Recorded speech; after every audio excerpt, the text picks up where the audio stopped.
Shall we play a game? Why, yes. I believe we shall. Oh, I got a live one here.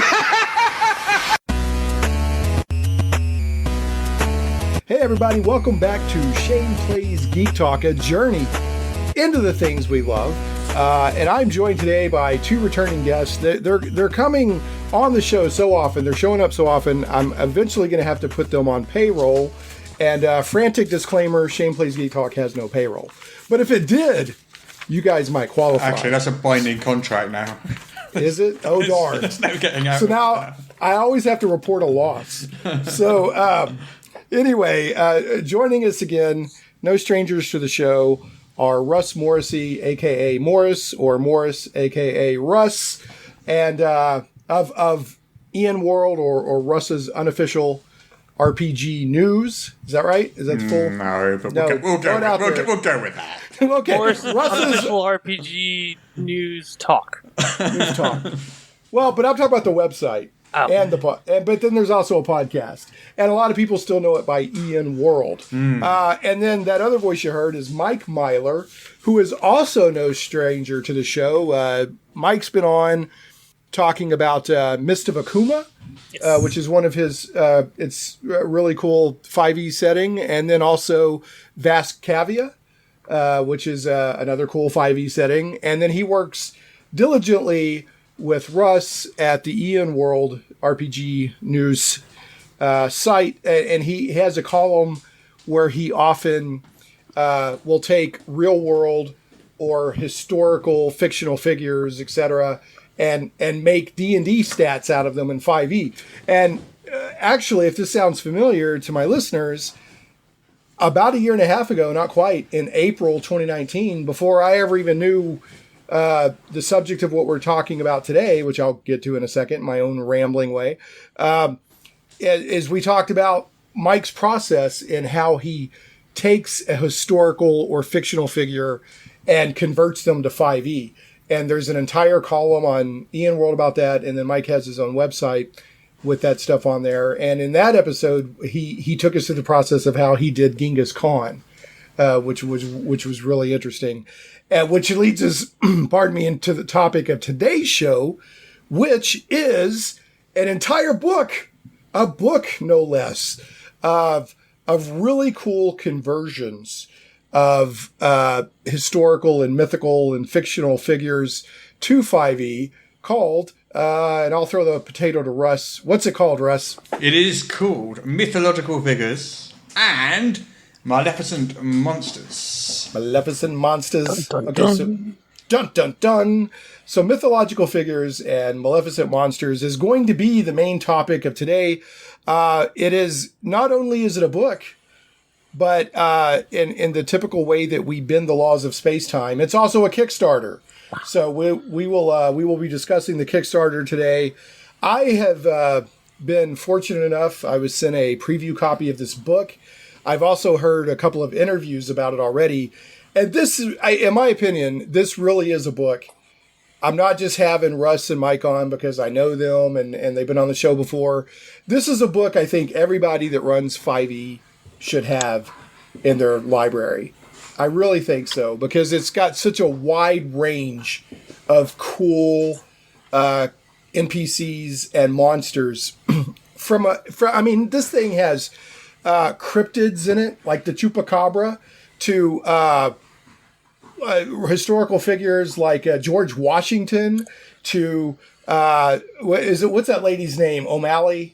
Grace OMalley. Oh, it's the book's worth it for her story alone. One of 4 lady pirates in the book. Yeah, there's pirates. We'll go through the table of contents here in a little bit, but there's, you got Baba Yaga, you got Cthulhu, you've got, it runs the gamut. I just wanted to say gamut. It runs the gamut. And if you hear the little, the noise in the background, that is a guest on Russ's podcast. That's Hudson. So give us a Hudson update, Russ.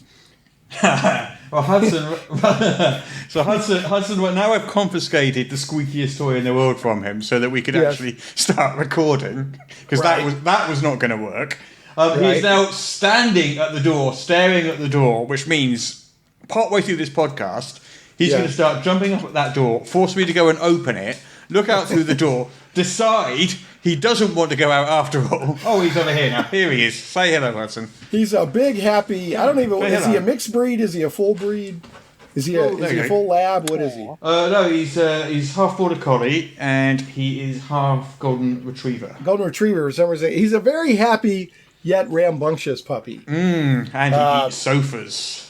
He eats sofas, and I like to refer to him as the ASBOdog because the pub has asked him to leave at least once, right? No, they've never asked him to leave. No.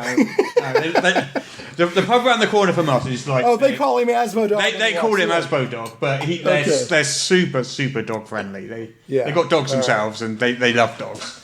Yeah. Like the pub has got dog toys in there, bowls of water for the dogs, and they give free dog meals. You know, like you go in there for lunch. Right. They'll do a dog version of it in a dog bowl. Nice. Yeah, that's great. And Hudson has been... I've watched Hudson grow since he was a little puppy. And the only thing that's changed about his rambunctiousness and his eager... I don't know. I don't want to say stupidity. What do you want to call it? Eager willfulness? Enthusiasm. His enthusiasm. Shane called you stupid. He says, as he's spinning round after his own tail. I just want to say you've called him worse on Facebook, and we'll leave it at that. Okay, that's the Hudson update.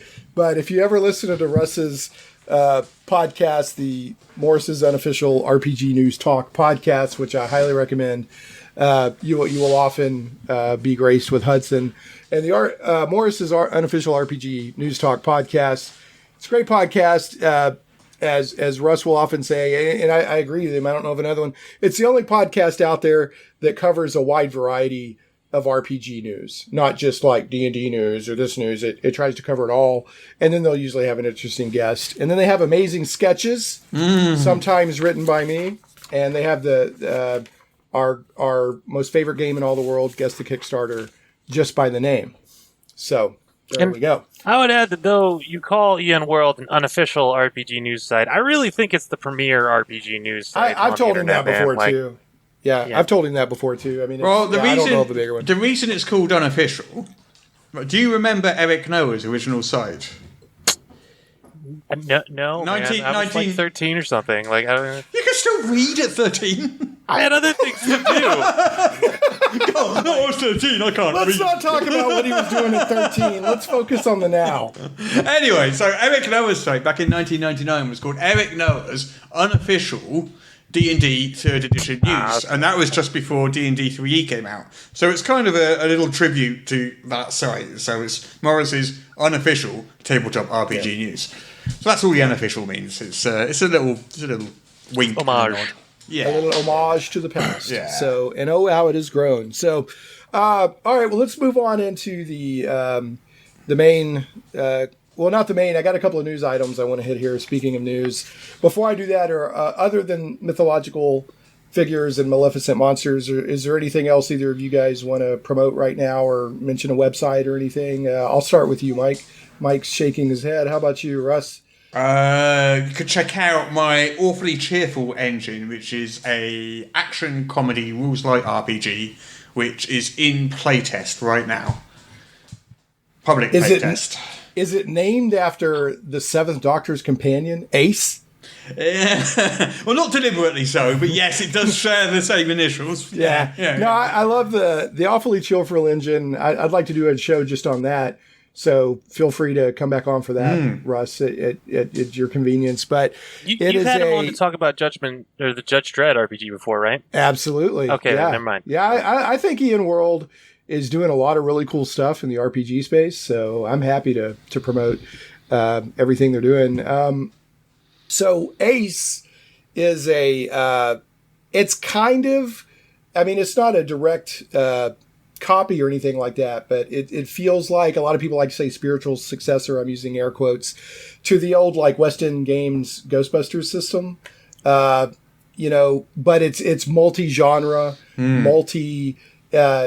it could be all kinds of different types of stories. And each one will be, each setting or adventure, Morris plans to release like a little comic book. And I think that's a really neat idea. I mean, it's not actually a comic book. It's just the same size as a comic book. Same size, yeah. It's just that kind of paper format and that size.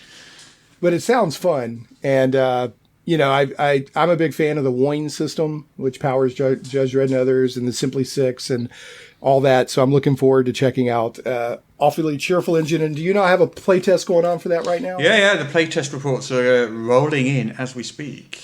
Ta-da-da.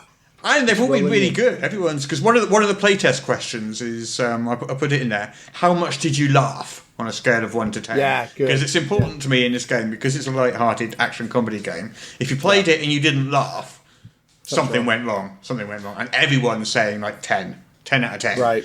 We laughed all the way through.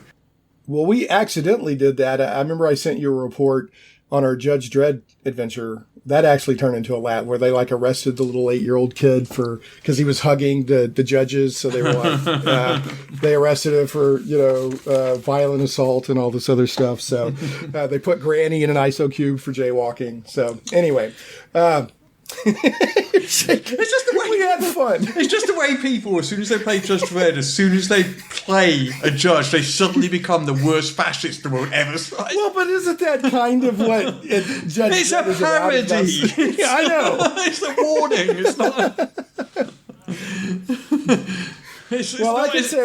It's not a recommendation. It's.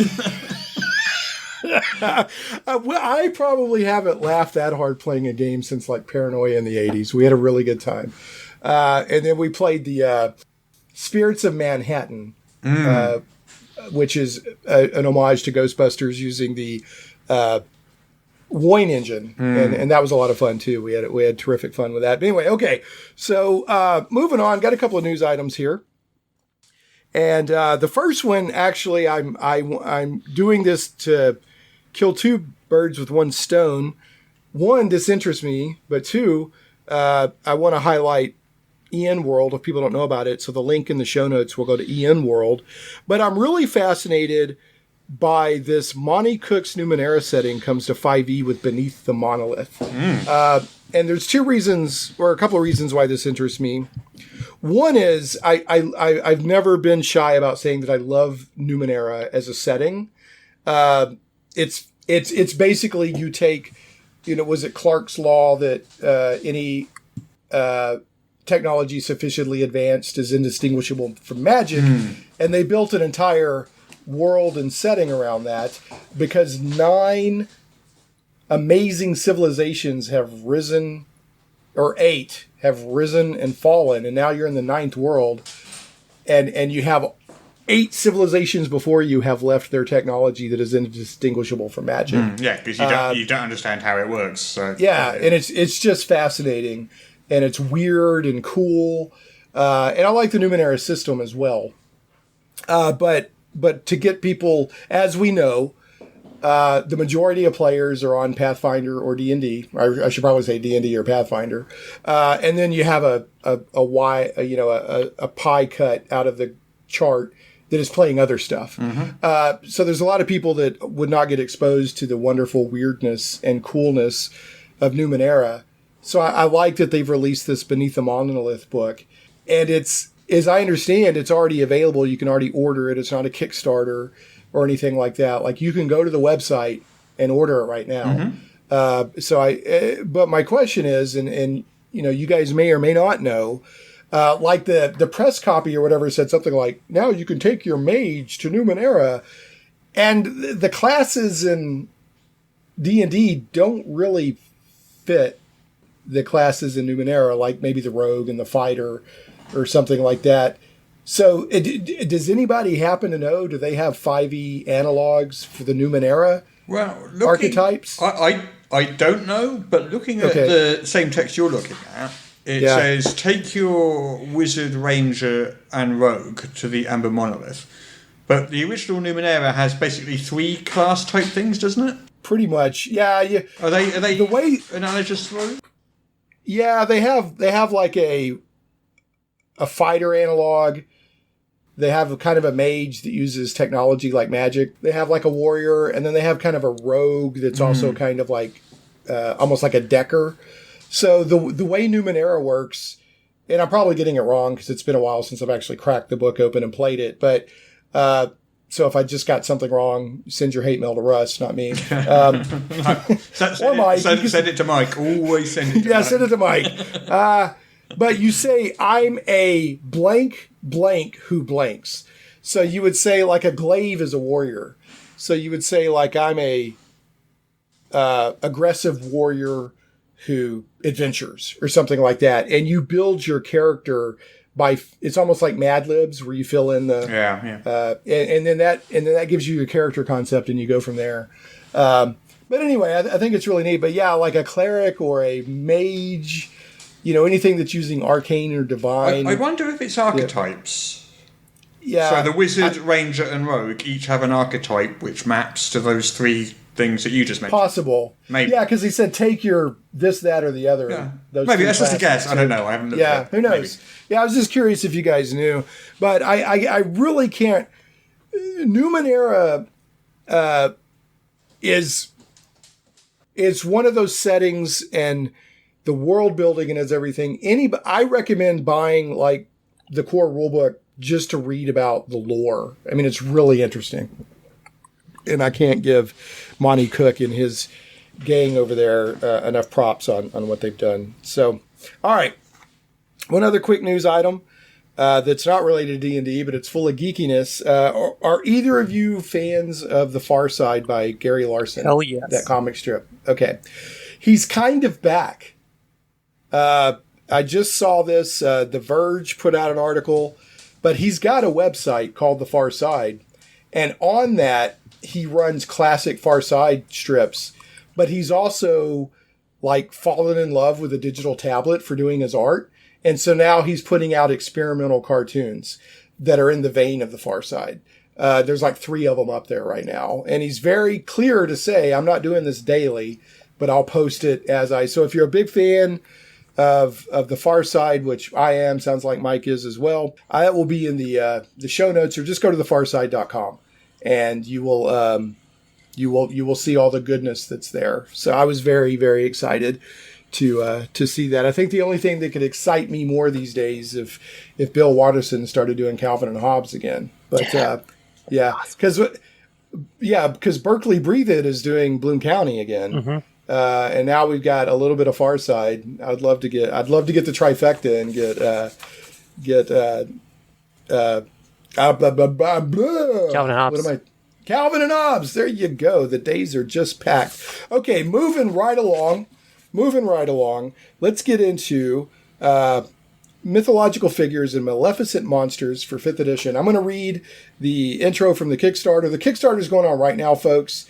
You can get a PDF or you can get a hard copy. There's also stretch goals that are going out during the Kickstarter as soon as the stretch goal is hit. I know, totally weird, right? Yeah. Russ was like, some people call me mad. It's like, mad, I tell you, mad.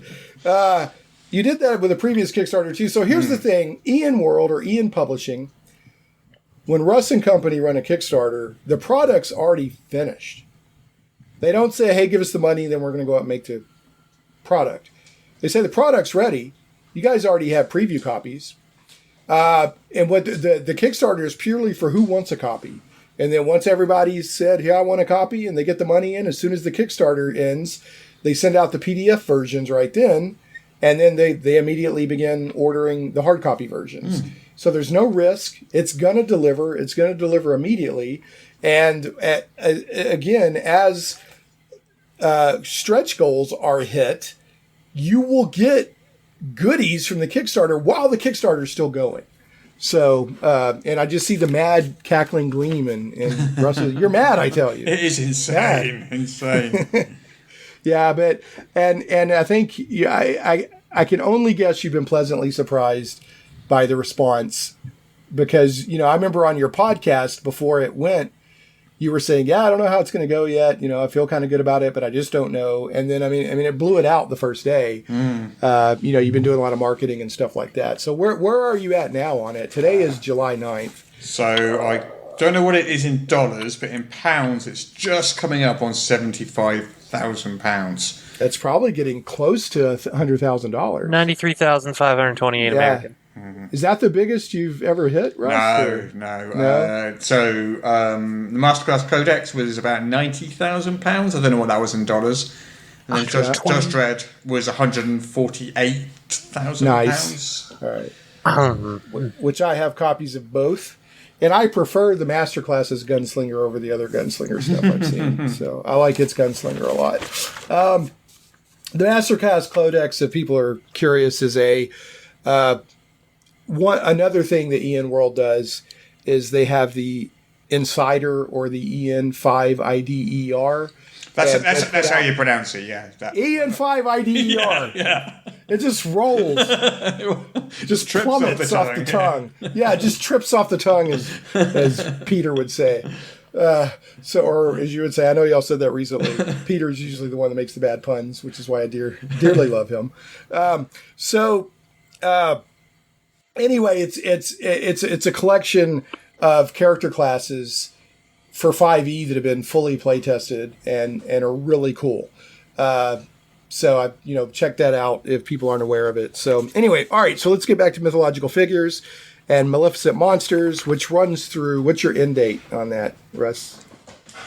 July 30? Yeah, July 31. Yeah. Okay. So this will come out next week. So there'll still be a couple of weeks for people to jump in on that actione. So here's the write-up, the blurb, as it were. Mythological Figures and Maleficent Monsters delves into these paragons of literature, fable, and folklore, from ancient Greece to Victorian England, deepest Transylvania to the high seas. You'll meet champions and thieves, pirates and knights, demigods and fae queens, ancient evils, and urban legends. Archetypal heroes meet exemplars of villainy like Blackbeard, Rasputin, Dracula, even Lucifer, the Lord of Hell. From Mike Myler's popular by request column, this 230-page epic compilation of over 100 legendary heroes, villains, and monsters brings these characters to life for the 5th edition of the world's oldest, not greatest, oldest. I'm sorry. I'll probably cut that out. That just struck me funny. World's oldest role-playing game, plus a foreword from James N. Ward, author of the original Deities and Demigods. And James N. Ward is, I would say, effusive in his praise. So he writes a really positive foreword. So he said, I looked very hard to find something critical to say about this book, and I failed miserably. Paraphrasing, which is like one of the nicest compliments I've ever gotten. The old guard. Plus, he wrote Deities and Demigods. Right. So he wrote sort of a proto version of what this book is. I mean, your scope is much wider. Oh yeah. We're not about the pantheons like that was. Yeah, right. Well, I mean, there's Thor and Loki are in there. I think it's like halfway Deities and Demigods, halfway NPC Codex. If that makes sense. Yeah, I suppose. Yeah. I mean, it's a wide range. Let's look at the. I'm gonna take a trip, possibly a stumble, through the table of contents, if you'll indulge me. Okay. I'll follow along with this. Yeah. Ooh, the very hardback. Yeah. Russ has traveled into the future and brought back a hardback. I have it right here. All right. It's very nice. So, and I love in here you've got you go out of your way to give credit to the artists.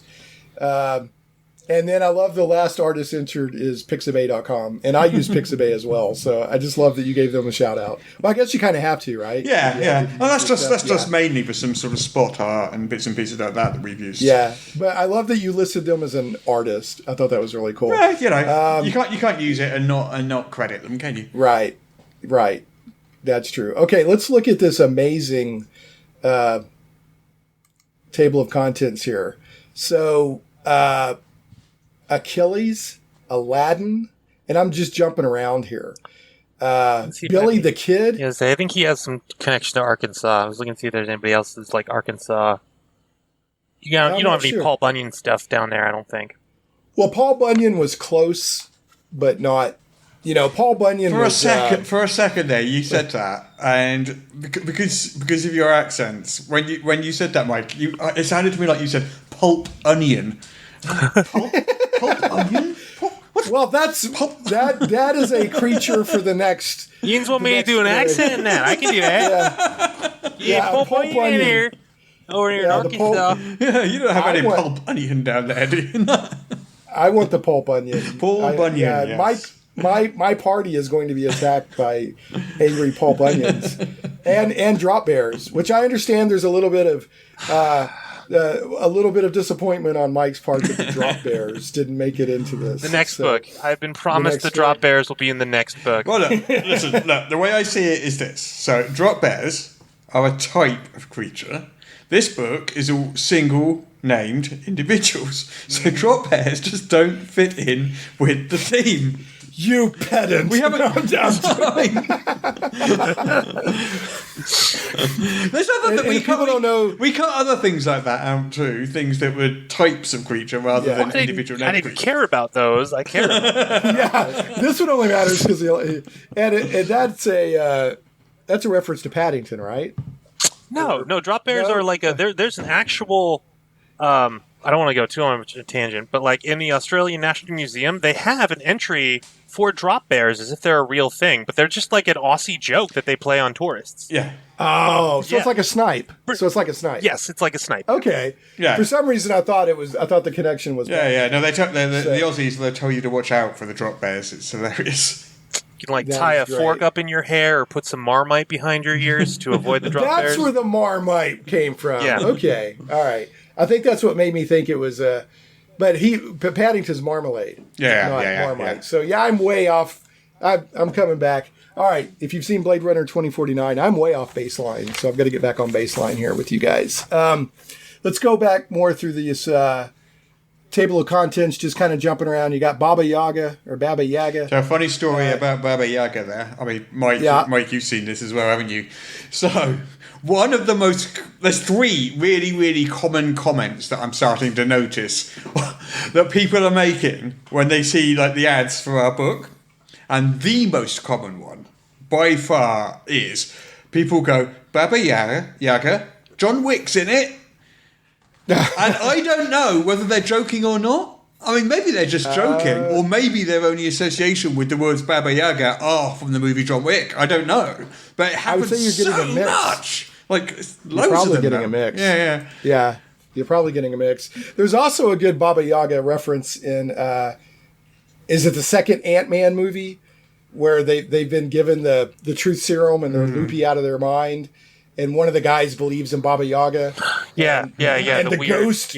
Yeah. And the ghost suddenly appears. He's like, Baba Yaga. And he gets up and runs off. Yeah. But anyway. Well, the other two questions that we get. So I've noticed quite a few people now saying, Maleficent, are you sure you didn't mean magnificent or marvellous or something like that? And they'll go, you better watch out. Disney might get you. Yeah. No, but like they can't sue for an a real adjective. word.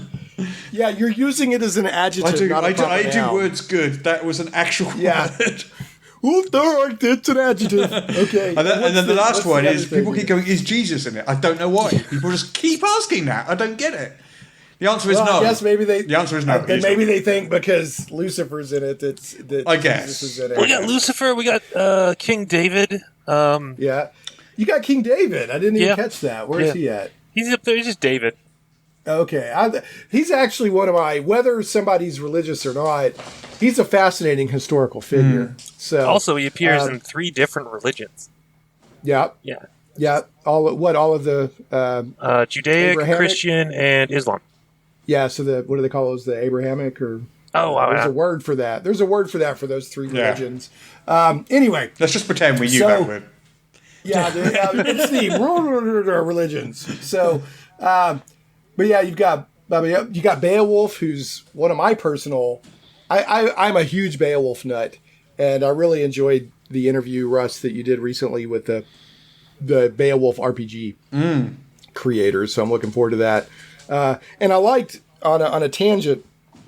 I liked how they treated the followers almost as items, or instead of having it's a clever idea. Followers. That needs to be an article, I think. That's a really elegant way to handle that. So you got Confucius, Cthulhu, Cleopatra, Cerberus, Caliban, Brunhilde. I mean, there's so you got Blackbeard, and then there's a sub entry for hair fuses. What is a hair fuse? Do you want to take it, Russ? Or? You can take that one, Mike. Go. All right, so Blackbeard, who also I want to point out was not the most villainous of pirates, but anyway, he did like to strike fear into people's hearts. So one of the things he did was take like cannon fuses and tie them up into his beard, and then light them before like boarding a ship to become this fiery demon-looking dude. Oh, I've got an idea, Shane. You should do that right now. Well, if we hadn't have shot off all of our fireworks for 4th of July, I would, in the interest of increasing podcast entertainment. You've got Blackbeard. You got the Chupacabra. There's 2 different cryptids in here. There's the Jersey Devil. And, there's more than 2. There's the Mothman, the Chupacabra, the Jersey Devil. Loch Ness Monster, I think, counts as a cryptid. Yeah, it does. Well, what's the definition of a cryptid? It's like, does it exist? Does it not? Is it just like a rumor, folklore, and myth, or is it like a real thing? It's basically any creature that falls under cryptozoology. Because we've got a bunch of those dogs, haven't we? We got the black shark, and we've got another one as well. Q-Sith. Yes, that's the one. Yep. Well, here in America, in fact, I'm thinking about doing a show just on cryptids. I've been thinking about doing it for a while. We have one here in Arkansas called the Skunk Ape. It's like a Bigfoot that stinks, and I'm not making that up. Mike has lost it.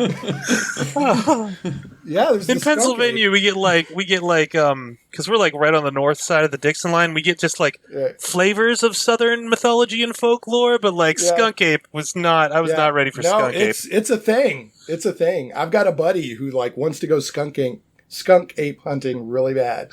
So it's kind of like you remember the Legend of Boggy Creek, that movie, kind of make the Falk monster. It's kind of a Bigfoot type swamp creature. Yeah.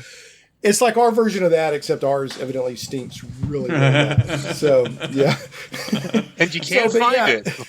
No, you can't find it. Well, people claim to have both seen it and smelled it. You would think it would be easy to find. Is it just that Arkansas smells very bad?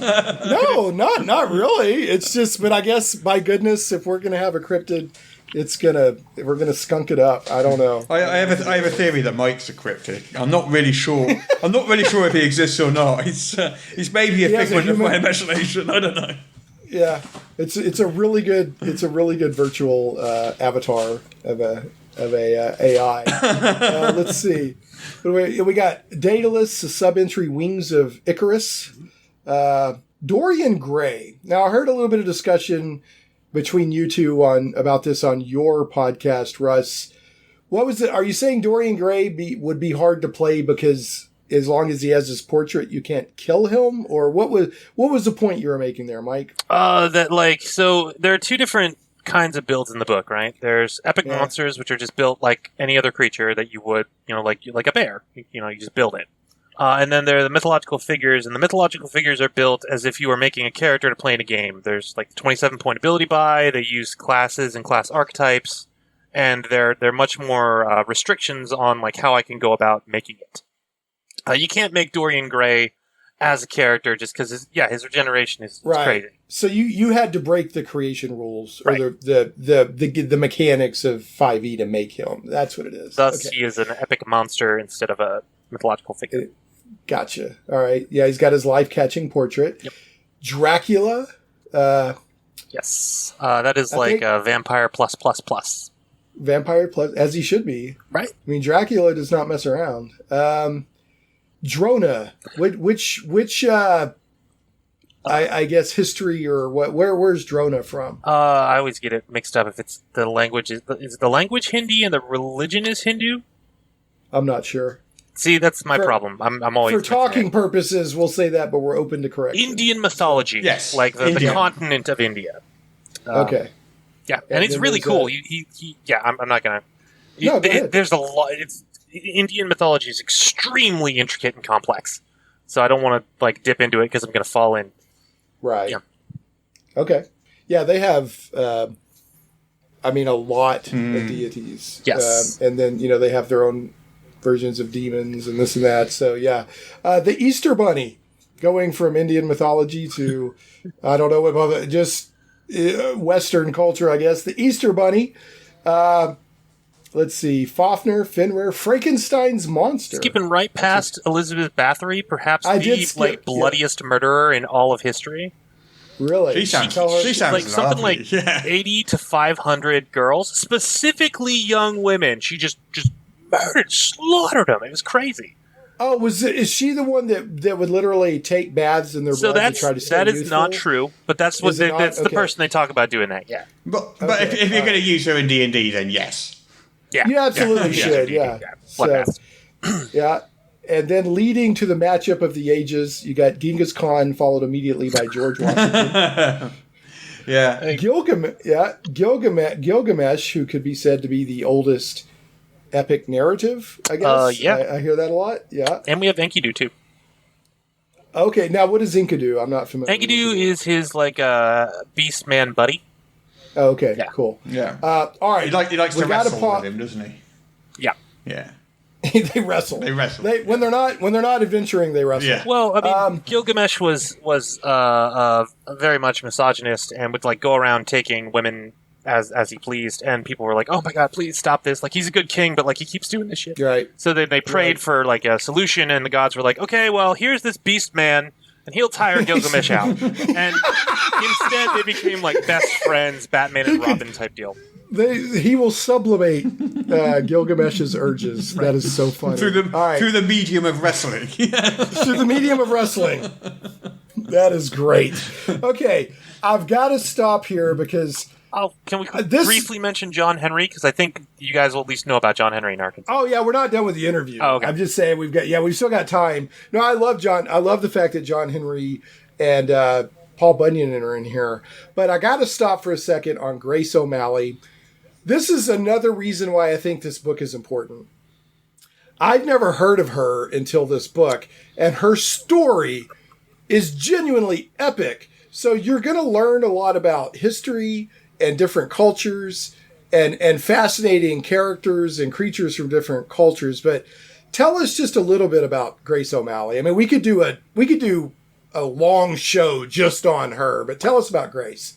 Okay, so she was born to a family of an Irish sailing family of, I believe, noble class, and basically acted as if any other man would in her time period, which is really difficult.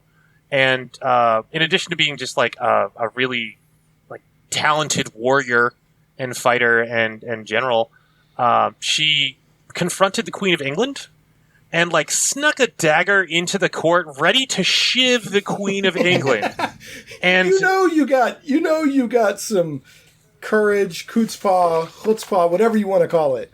Right. If you roll up into the court of the Queen of England, ready to stab her. Yeah. And walked away with the Queen of England, giving her everything she wanted, and even naming part of Ireland after her. That is crazy. Yeah. And she also she fell in love with a young woman, and her parents sent the young woman off to Julie Daubigny. That's am I getting somebody who's else? Another amazing, I wish, we all wish we could be this woman. So La Maupin, Julie Daubigny, was a French woman and an opera singer. Was an extremely talented opera singer and also a super talented swordsman. So she'd go around challenging dudes to sword fights, never lost. And then she fell in love with a young woman. The young woman's parents found out about it and were like, no, send her to a convent. So Julie Daubigny goes to the convent and burns it down to hide her kidnapping, freeing of this woman. Yeah. And then she was a wanted fugitive, and she convinced the king of France to give her a reprieve because she's just so good at singing. She was amazing. She was an opera singer / berserker. So that is and if I remember right, she's one of these people that just super fascinating, did more probably in a year of adulthood than most people do in their entire lives. Yeah. But then she died at a young age of 33.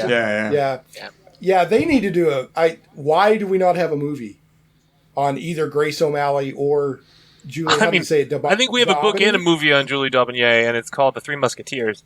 But that might be a little reductivist. I shouldn't. No, it's not fair. Oh, so they turned all of her adventures into. I mean, it seems like that maybe she was an inspiration for some of that. Yeah, that's my feeling. Yeah, but larger than life. So, all right, we got Harry Houdini, Grendel, of course, because we have Beowulf, so we got to have Grendel. So did y'all put? It doesn't look like you put Grendel's mother in here. No. Which leads me to what was the criteria other than it has to be an individual or a single creature for what made it in and what? It's basically a by request. So it's a compilation. I can talk good. It's a compilation of Mike's column, and Mike's column is a weekly by request column. So everything that's in here is something that a reader asked Mike to make. Okay. So was there anything in here that you did just for the book? The first few. Easter Bunny and Santa Claus. Yeah, the first few were as well, weren't they, before you started taking requests? Yeah. And then you... was there anything that, in review, you're like, now that I've had some time to think about it, I'm going to adjust this slightly before it makes it into the book? Yeah, loads. Oh. Half of the book. I was like, this is going to print. Okay, hold on. I need like 3 days to edit this, and then rinse and repeat that like 4 times. Yeah, so we altered a lot, didn't we? Yeah. Okay. Paul Bunyan in the book is entirely different from Paul Bunyan on the website. Same thing with Fenrir. Mm-hmm. I think those are the two that specifically. Some of them, like Achilles and Robin Hood, were tweaked quite a bit as well, weren't they? Yeah. In terms of ability scores. Can't think. I'm surprised nobody's asked. Has anyone ever asked for Johnny Appleseed? Because you've got these other American mythological figures in there. I mean, his Johnny Appleseed's really boring. He was just a guy who like wandered around throwing apple seeds. I guess you could make him a druid. Well, he's like straight up. That's the story. It's done. Like, he spread like. So he's clearly a 20th level wizard, obviously. He spread the. I think the apple tree through all of America or something like that. Yeah. So, but as long as we're on the subject, you got John Henry in here, who's a fascinating character and a fascinating. Basically, the story of John Henry is. It's a steel driving man. He's a steel driving man, but he's the underclass versus the future or the Industrial Revolution. Power, the Industrial Revolution, and he beat the steam engine, but he died. Yes, in doing so. But we still do have the steam engine, so he didn't really beat it. Well, I mean, like.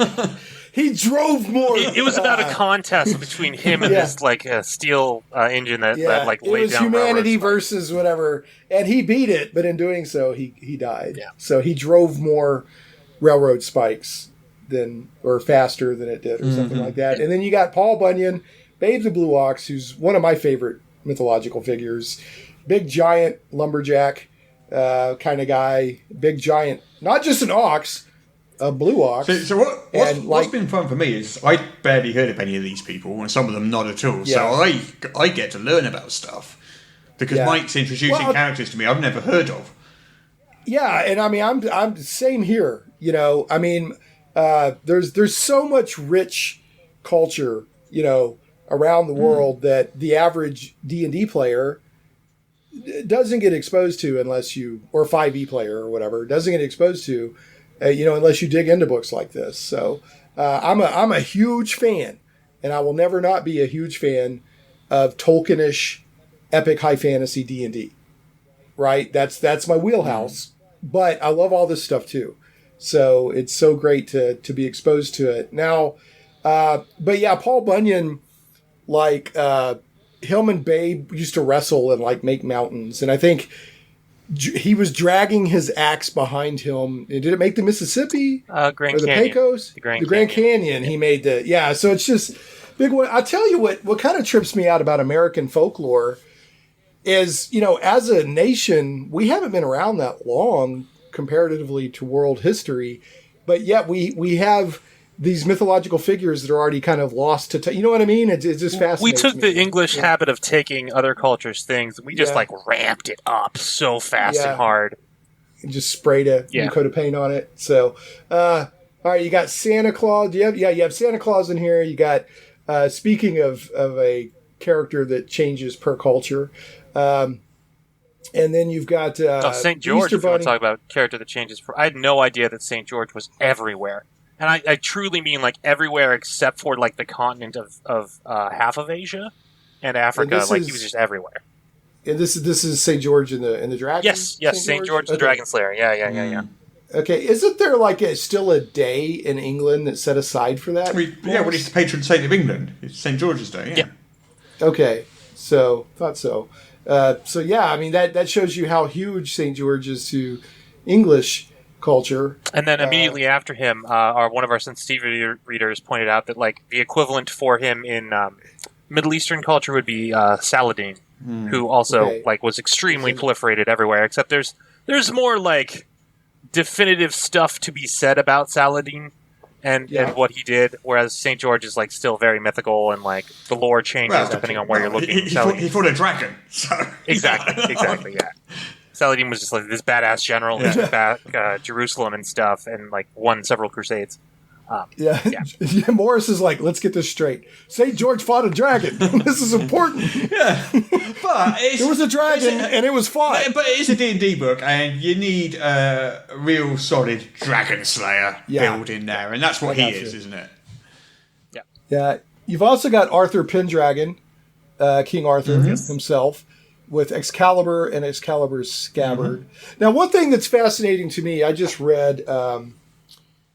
I can't remember. It's one of the more famous books on King Arthur and the Knights of the Round Table and all that. And, I got to researching Excalibur.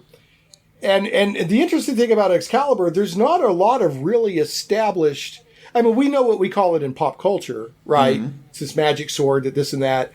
But when you get down to it and research it, the actual name, what it is, what it would do, was there more than one sword? Did he give Excalibur to other knights and let them run around with it? There's a lot of fascinating history on Excalibur. So how did you sort through all that, Mike? So the Knights of the Round Table, there are so many books and stories about the Knights of the Round Table. We think of them like here in America as like, the Knights of the Round Table. There's like Lancelot and stuff. There's the 8 of them sitting around the table. No, man, hundreds. Depending on what you're looking at, and like so many different authors over the centuries.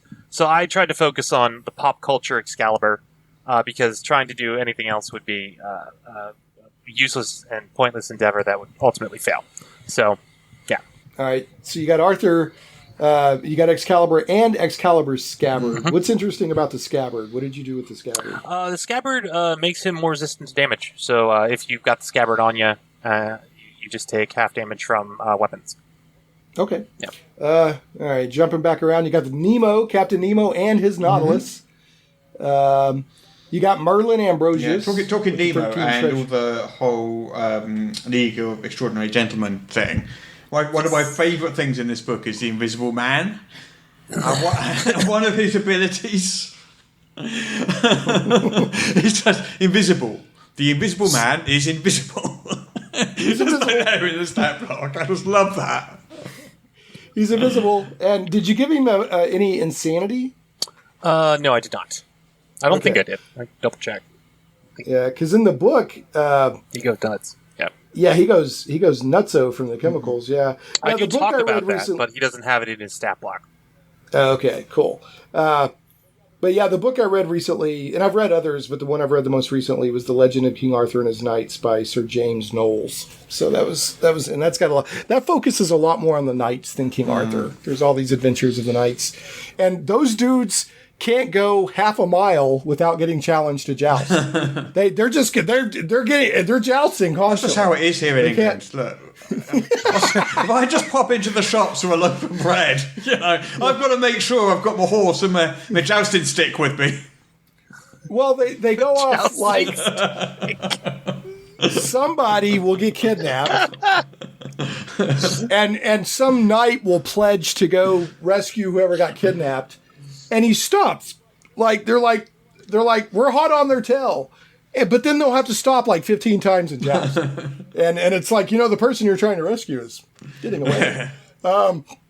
So you got Peter Pan, Prospero, Odysseus. Peter Pan is a pretty crazy one. Did you know he's a psychopomp? He was like he shepherded souls to their afterlives. I did not know that. I didn't either until I wrote about Peter Pan and had to do a bunch of research on him. But yeah, he's freaky.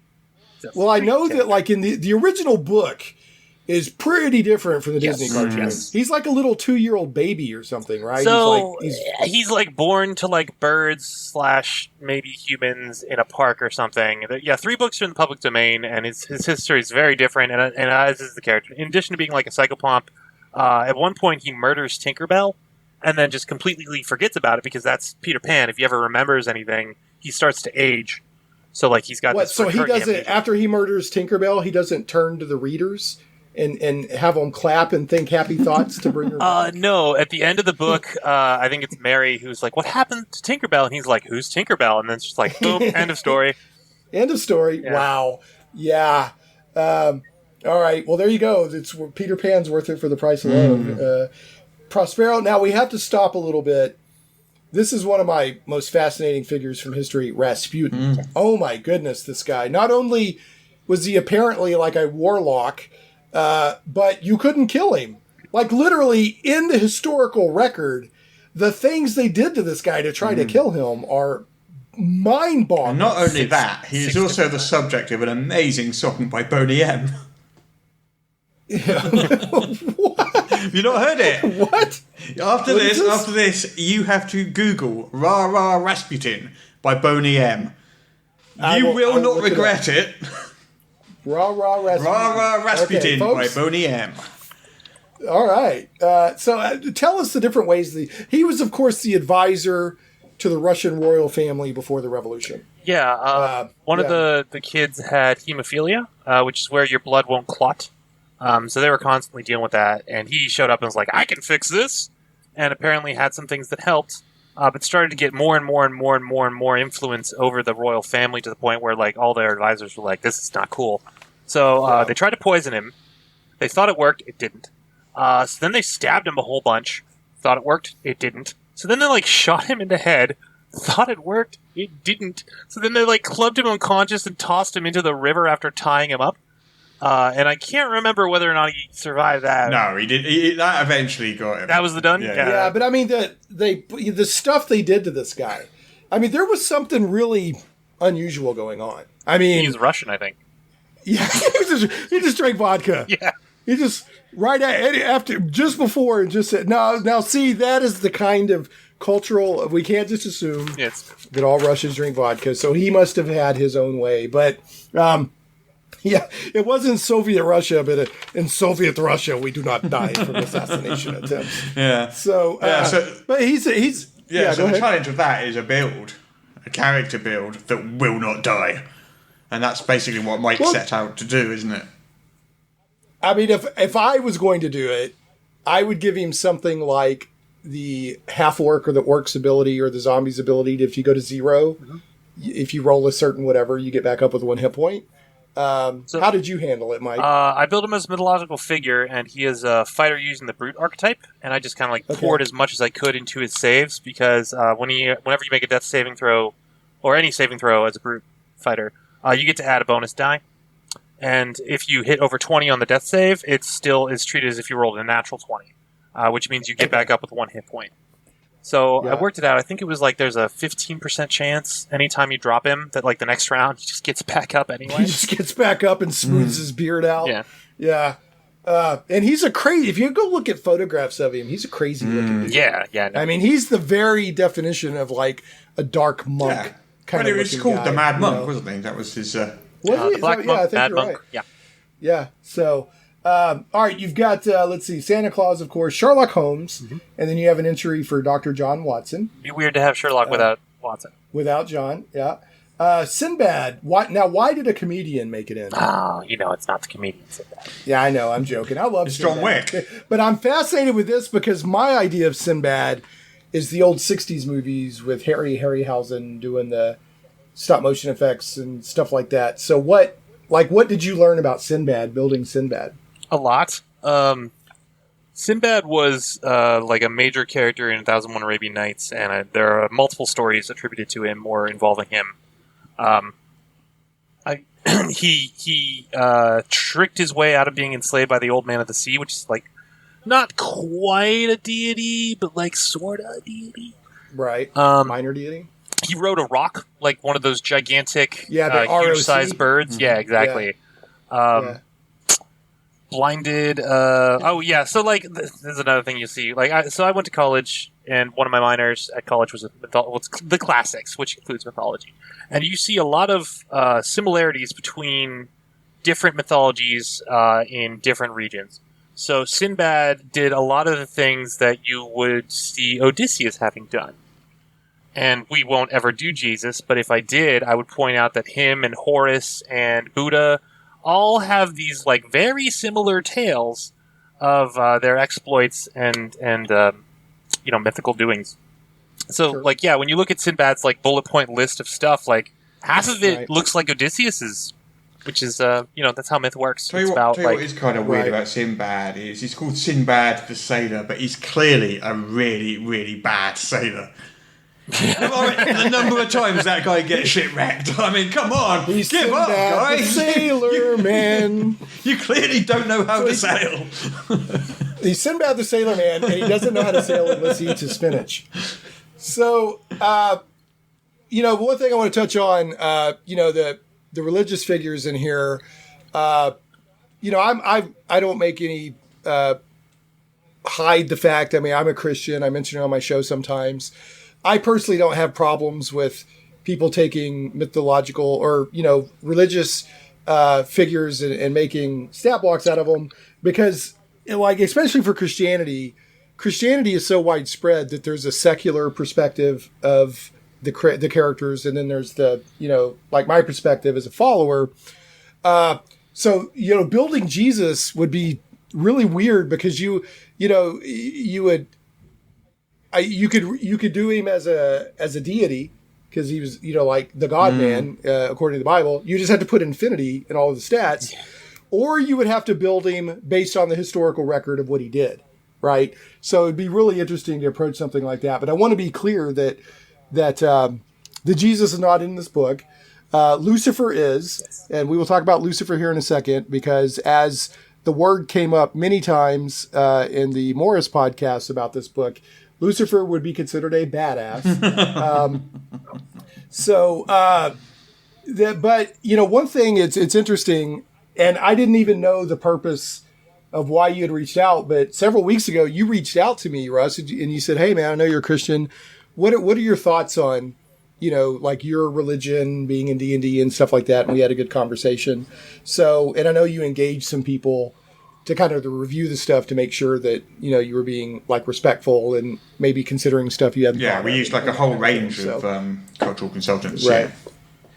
Yeah. So but everyone has their own different approach to this stuff. Me personally, it doesn't bother me because I understand this is, it's through the lens of a fictional game system, and you're not trying to make religious documents or something like that. So, but yeah, we'll talk about Lucifer here in a second. But Morris mentioned something earlier that I want to make sure to pick up that thread. When you get into the League of Extraordinary Gentlemen type, there's several. You got Alan Quartermain, you've got Dr. Jekyll, Mr. Hyde, you've got Captain Nemo, the Invisible Man. Am I missing anybody else? There's that woman whose name Elizabeth Harkin, but you can just use a vampire stat block for her because she was a vampire. Okay, now was that John Harker's? Yeah, I think so. Okay, yeah. Alan Moore does a lot with her in the League of Jordan. Yeah, the comic is much better than the movie. If you've seen the movie and you thought, "Oh, that's cool," read the comics. Oh, the movies. The movie is just it's the Avengers and Victoria. It wasn't the Mario Brothers movie, Morris. It had redeeming qualities. Hey, don't besmirch the Mario Brothers movie. I'm joking. I just love to see. I love the scene that says they get the Koopas dancing and they're like rocking back and forth. They're like, "Where's the Koopas?" The Koopas are dancing again, sir. Okay. Anyway, moving on. Tell us about probably the stat wise anyway, the most powerful entity in the book, and that would be Lucifer, the I forget what his tagline is. Lord of Hell. Lord of Hell. So tell us about Lucifer. He's like really super high CR. Or Lucy, as I like to call him. Yeah. Lucy. Don't catch him. Don't let him catch us saying that. So we got 3 CR 30 plus creatures, haven't we? We've got who have we got? We've got Cthulhu. He's CR 30. He's 30. Fenrir is 33. I want to say 33. Yeah, that sounds right. Yeah, and then Lucifer's 35. Yeah. So yeah, Lucifer's a fun one. I mean, touching on what you were saying earlier about the whole religious side of it, Lucifer is, out of all the sort of that side of religion, the one that's been used in pop culture the most, I think.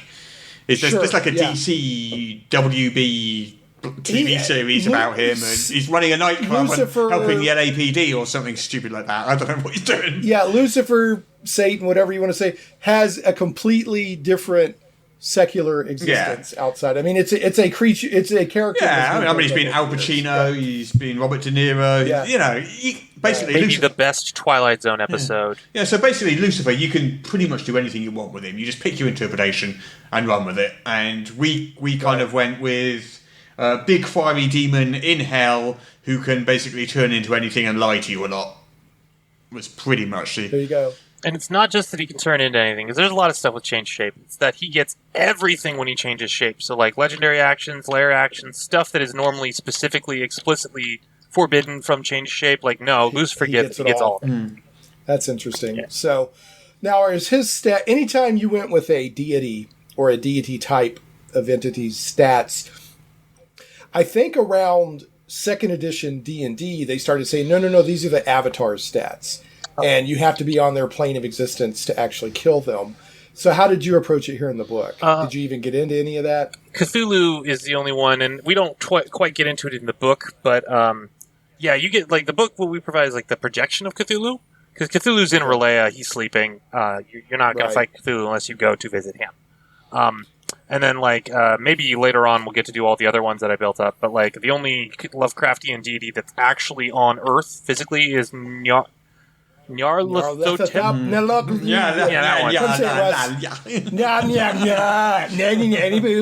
The word that I cannot say. So Cthulhu's stat block is a lot of like passive stuff going on. So because like he doesn't get extra action economy from legendary actions, which is what you normally get for high monster or high CR monsters. It's more like a whole bunch of like passive. Are you seeing him? Okay, you're gonna go mad unless you make your saving throw.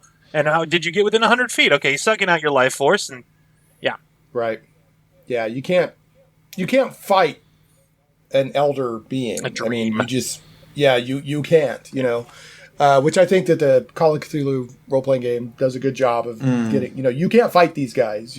But you can fight the cultists. Of course, this is D&D. So if you give it hit points, give it hit points. They're going to fight, and they're going to kill it. Yeah, definitely. That's just how it works. Well, I do have to draw us down. It's already been a little over an hour now, or right about an hour. Wonderful conversation as always. If people haven't gotten the point of all the wonderful wide range, is the table of contents posted on the Kickstarter or anything like that? Yeah, but go to the Kickstarter, look at the table of contents. There's an amazing range of really cool entries. You could it's one of those books. Also, you could just read it and get the lore. A lot of fascinating exposure. So that's one cool thing about it. Because my dad, he has no interest in D&D whatsoever, and he still wants this book. Yeah, of all the so he's not going to read the stat blocks, but he's going to read the descriptions. But he's going to read the lore. Yeah, no, it's fascinating. I'm looking forward to it. I've backed it. You can get it in PDF. You can get it in hardcover. What are some of the stretch goals? You get it in snazzy leather cover too. Oh yeah, snazzy leather cover. Leather made from the dreamlike hide of Cthulhu himself. Yes, honest. It is. Totally honest. Yeah. Yeah. Sorry, what did you say? Stretch goals. So the stretch goals, what we're doing with those is, as you mentioned earlier, that we're giving those out during the campaign itself. So we've given out, it's one every £10,000, so we've given out 7 so far. And these are from our Villain Spotlight series. So each one it's kind of like one of the entries in Mythological Figures, but it's not a historical or mythological one. It's one of our own creation or a freelancer's creation from inside us. So it's, a gold dragon or a Sindrafax the Soul Eater, who's a necromantic red dragon, or Rosie Arkwright, who's like this undead ragdoll. And so we've got a whole load of those to give out. Every time we hit a £10,000 mark, another one gets sent out straight away. Nice. I love it. And then I want to remind people, as soon as the Kickstarter ends, the PDF version of the book, Morris will start sending out. 6 minutes? Do something different. Is that the record? 6 minutes? Something like that, something like that. And then the hardcovers and the leather bound will be printed at that time based on demand. So I have backed multiple Ian Publishing Kickstarters and have never been disappointed with either the quality of the content and the production values, nor have I been disappointed with how quickly it delivers. So, I can vouch for that from multiple instances. All right, last question, and then I'm going to wrap us up with the bad joke of the week. Is what do either of you have a favorite in this book? And I know that's hard. So you can also throw out a runner-up. I did. So, Russ, do you have a favorite? I did like Lucifer. I like Fenrir as well, just because it's our Tarask where we get to just say, take a back seat there, Tarask. This is how you do it. Like this? Now that's a Tarask. Yeah. So I'm gonna go with Fenrir. Yeah. Okay. How about you, Mike? And I know it's like your babies. I get that. Yeah, man. I mean, there are a lot of different ones, but I think I know what he's going to say, but let's see. I don't know. I've always really loved John Henry, and he's a cool Yeah, I'm from Pittsburgh, and we have this insane, work until you die attitude about everything. So I've always identified with John Henry. I was correct. And John Henry. My runner-up would be probably Don Quixote. Just because I'm glad that we managed to squeeze in this old senile knight. Yeah, you said he's the only CR1, right? He's CR2, Sancho Panza's Is he CR1. CR2? Okay. Yeah, so does he have one of his flaws or bonds is he must attack a windmill? Or what? How did you I think it's just that he's delusional and does stuff like attack windmills thinking they're giants and so on. All right. So, it's not just about... Yeah, deluded is what it's called, yeah. Yeah, these characters, the way they're built, it's not just about min-maxing and making a devastating... No. There's just interesting characters in here. So I do recommend it. Okay, guys, here is... And folks, don't forget, it is Mythological Figures and Maleficent Monsters for 5th edition Kickstarter. Just search for Mythological Figures on Kickstarter. You'll find it. I'll also have it in the show notes at shaneplays.com. And go check it out. At the very least, I can't imagine any DM out there that runs with any regularity that wouldn't at least want the PDF, because there's a lot of good reference stuff in here. Anyway, all right, guys, here goes the bad joke of the week. Remember, the emphasis is on bad. So you're supposed to feel like you just got a whiff of a skunk ape, okay? Right. So it's okay. Remorse. It's okay to feel that Got way. it. All right. If a hippo rolls a natural 20 on an attack roll, does that make it a hypocrite? You spent so long saying it, and that's the worst part, right? You're just... It's supposed to be bad, fellas. It's supposed to be bad. All right. Thanks as always for your time. Russ, let's schedule some time to get back on in the future to talk about Awfully Chill Film. Yes, please. If you want to. And we shall do so. This will come out next week.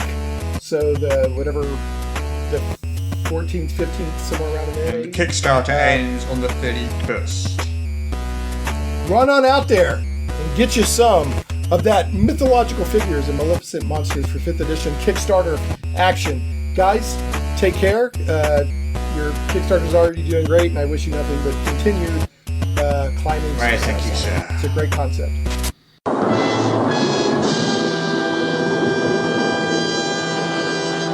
I smell that right now.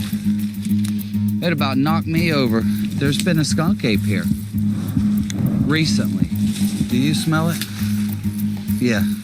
There's definitely been a big animal in here. These things have a nose on them. They got a really keen sense of smell. And I'm thinking that it caught wind of me.